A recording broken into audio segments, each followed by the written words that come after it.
I'm going to make a bold claim here. I think that between May 9th and May 15th is when the strikes are going to resume.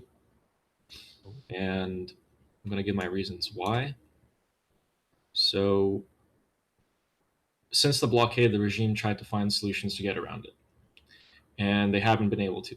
At least they won't be able to find anything that will get anywhere near close to the capacity that they were operating at before. They thought, the regime thinks, that they put so much pressure on Mr. Trump that it made him want to come to the negotiation table. Obviously, no, that's not true. And they think as a result that the longer they wait, the more it's to their benefit. So, what did that do? It let us get more intelligence, as Jeffrey said, on what targets to hit.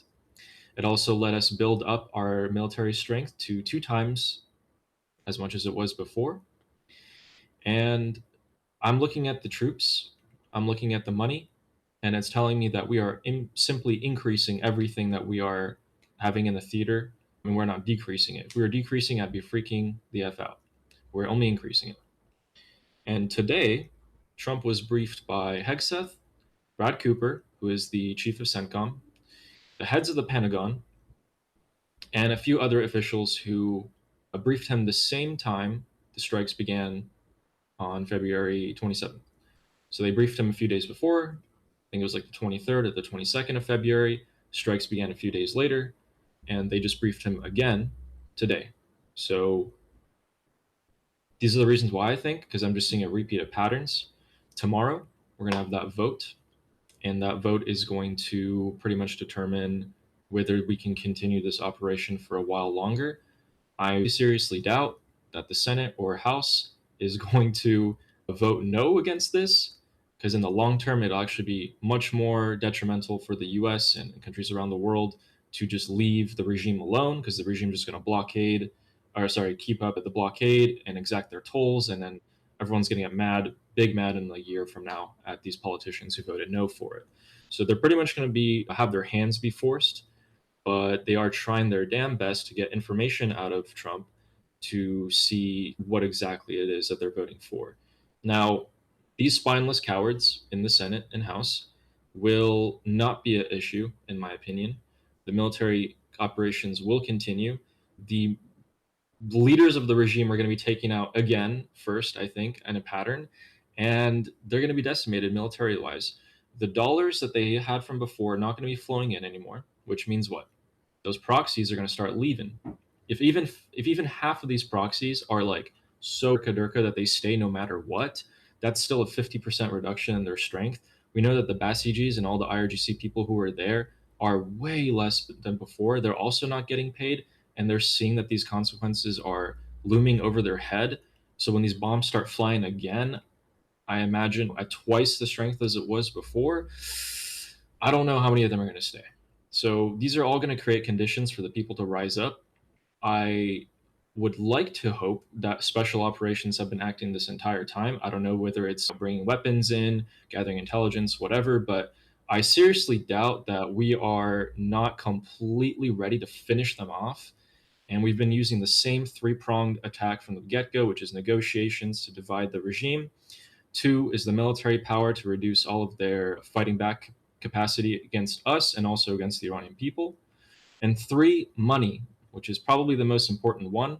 A lot of these people are so used to lavish lifestyles, their supporters are. So when their supporters start feeling a dent in their pocket and the militias aren't being able to pay and the people holding the guns aren't being paid, this has all created a situation where right now we just need this final massive push and seal the deal in the history books and be like, okay, this was the greatest military operation since World War II. Done and dusted. Bye bye. So when did you say again you think this is going to happen? I think May 9th to May 9th to the 15th. So pretty much 9-10 days from now, I think. Could be sooner. I heard that they're saying that President Trump wants it to be very short, going in heavy, very aggressive, and get it done as fast as possible, and then go in and finish the job and come out. That's what I've heard. I don't know how true that is. I also heard that the targets are the remaining the remaining leaders of the Islamic Republic that they haven't taken out yet. And I also heard that they also have some power plants in in mind. I don't know if that's true or not. I also saw that the Islamic Republic responded. Oh, you know who responded? Where's the bingo card? I know who responded. Musavi from the IRGC had came up with a statement. So let's bring the bingo card out. By the way, guys, pretty soon a lot of these people here that don't have the skeleton might get given that if the news goes in that direction, this bingo card might need to get updated very soon. But this guy, the replacement of Hajizadeh, Majid Musavi, came out with a statement saying that if the Americans attack, we're going to go back. We're going to respond, and we're going to drag America into a prolonged war. That's what he said, right? By the way, this guy is like one of the highest priorities on the list to be taken out, because right now him and one other guy that hasn't been named are basically responsible for the missiles and the drones, right? So that was his statement. And the reason why I want to mention that's his statement is because it's not just our perspective that suggests that maybe we're going back to military operations very soon. Given that Majid Musavi said that, it suggests that the IRGC thinks that we're going to go to the military operations soon as well. Because why else would he put that warning out there? Also, another thing that, like, I know this might seem like not very serious, but actually, this post by President Trump also suggests that we're going to go back to military operations pretty soon. He posted that yesterday. No more Mr. Nice Guy. And yeah, this he posted this meme on Truth Social. He also said Iran can't get their act together. They don't know how to sign a non-nuclear deal. They better get smart soon. President Donald J. Trump. So he posted that. And also we have so much news from Israel. The Ministry of Defense, Israel Cuts, constantly comes out and saying, we're ready, we're going to blow shit up, we're going to end the Khamenei dynasty. So just a few hours ago, he came out with another statement as well. So he keeps on suggesting that Israel's going to go back into military operations pretty soon. I don't know. Like, that also might suggest that he knows that the Americans are going to give the green light to Israel pretty soon. So there's a lot of indications. Also, another one, China just gave out a statement to Chinese people in Iran telling them to get the fuck out. So that's also an indication that the Chinese know something. Maybe they know something. We'll see. Yeah, sweet. Yeah. First to respond is Jeffrey, and then Sketch. First, I love that you dropped the F-bomb. Good deal.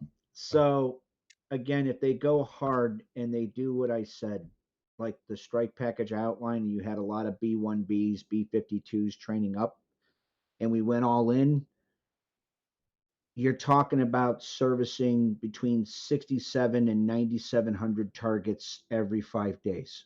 And that's 67 to 9,700 targets in 15 minutes. And then it takes 5 days to fly back, reload, sleep, poop, pee, shower, maintain the engines and all that, and come back and hit them again. And that's with just 500-pound brilliant guided munitions, which, yeah, no long-range strategic munitions. This is munitions over target. The first wave is going to delete everything in the Strait of Hormuz, probably, depending on if they go all IRGC besieged leadership douchebags or kill all the land-based military assets, every tank and artillery and helicopters and all that. If they do that 3 times, particularly if the follow-up ones use small diameter bombs, because we destroyed all the stuff that needs big stuff, which means you can service twice the amount of targets. At the end of that, you're talking about the entire regime being deleted. You'd eat into the besieging IRGC all the way down to maybe their captains, maybe one bomb per asshole. At that point, you're going to have a bunch of, you still have IRGC and or besiegee enlisted doing their stupid shit. So there's still that.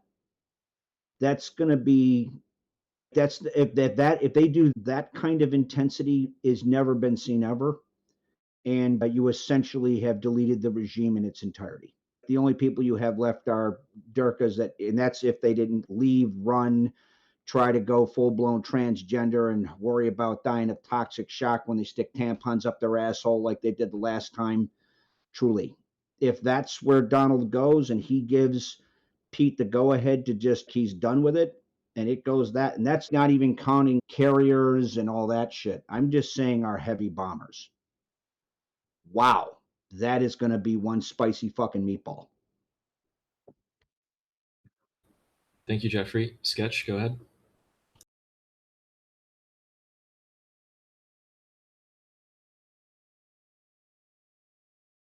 Yes. Skate. What I was going to say is there's the possibility that you need like a kind of victory that we're not talking about, and it's getting that uranium out, right? One of the things, one of the operation that's going to happen is getting that uranium out. I don't know how it's going to happen. I don't know when it's going to happen, but it has to happen. So when we take into account what is the US going to do, I know that's the most difficult part. I know a ground war is what they want. They want the ground war. They can't wait because there they would have a little bit of an advantage. But how can Trump sell the victory without getting that uranium? He can't. And sincerely, I wouldn't want him to leave the uranium, right? So when we take into account what the things that have to happen, the operational things have to happen, I think we have to take into account the uranium. I think it's an important factor. I think when we war game out what may happen, like just like an open source intel discussion, we have to take into account that uranium. And I think that operation might be coordinated or parallel to the uprising. I think if they were ever going to get that uranium, they would need to have the uprising, the people start taking over, have that big swell of the people coming to the streets. If the Artesh is going to join, that would be the time to get them in action. Once you have them trying to deal with that problem, I think I'm just wargaming this out. I'm just a grunt infantryman. I'm not a big time NCO, but I would believe that would be what makes sense. At some point, you got to get that uranium. That has to happen. When are you going to do that? When are you least going to be in a ground war? When is that least likely to affect you? During an uprising. That's what aligned for me. I would actually, even if I didn't care, and I do care about the Iranian people. I'm here. I'm trying to help as much as I can. But even if I didn't care, if I was just being cold and calculating, the moment to take the uranium would be during the uprising. And that's when I would have some people getting the uranium and other people just arming and directing, and have the CIA, the Delta guys, the SEALs, Dev Group. I would have everybody, even the air commandos coordinating airstrikes and drone operation. That's when I would do it. Because you need I to mean, get that uranium. once Iran is free, though, if you have an uprising to that scale, they would just give up the uranium. That might be true, but I don't think they would wait to see what plays out. I think at the moment where the IRGC is the most busy, you're not going to wait till there's a whole new government. They might get reinforcement. I think at the moment when they're busiest, I would like Jeff to comment on this because I'm just a grunt, right? I'm looking at this from the infantryman perspective, and he operated at higher levels. And you too, I would love your comment on this. I'm just giving my So one thing I know, and Jeffrey could respond. By the way, Jeffrey, I was supposed to leave 7 minutes ago, so if you could really short response. But my understanding is that this is not a military operation, just a military operation to take uranium out. This is a very complicated engineering operation, and it's not a job for your average engineer. There are very few people who are specialized at doing this, and all of that is under rubble. And losing these people, losing the specialists in this is a massive loss. Every one of these people are like very valuable. So if the United States probably would be prefer not sending these engineers in an unstable environment. So if they could see that maybe Iran is getting free and just basically sending them in while things are secure, they would prefer that. But again, Jeffrey, if you could short answer. Yeah, you hammered it all. So Sketch is not wrong in the sense of bad guys getting in and getting it out. The only thing is they would have the same problem that you just outlined, which is the vast majority of the fissile material is buried under bazillions of tons of rock, rubble, and collapsed tunnels and shit. And not to mention high enriched uranium is really temperamental and toxic, and you don't just want to go around and bathe in it before you turn into a fucking chud. So never mind that now you're in this hostile environment. It's hard to. I get what you're saying, Sketch. We actually looked at that, like mass deployment of every tier one operator for the US and Israel. And the fucking casualty ratings of doing that was like 95% assessed. It was fucking crazy.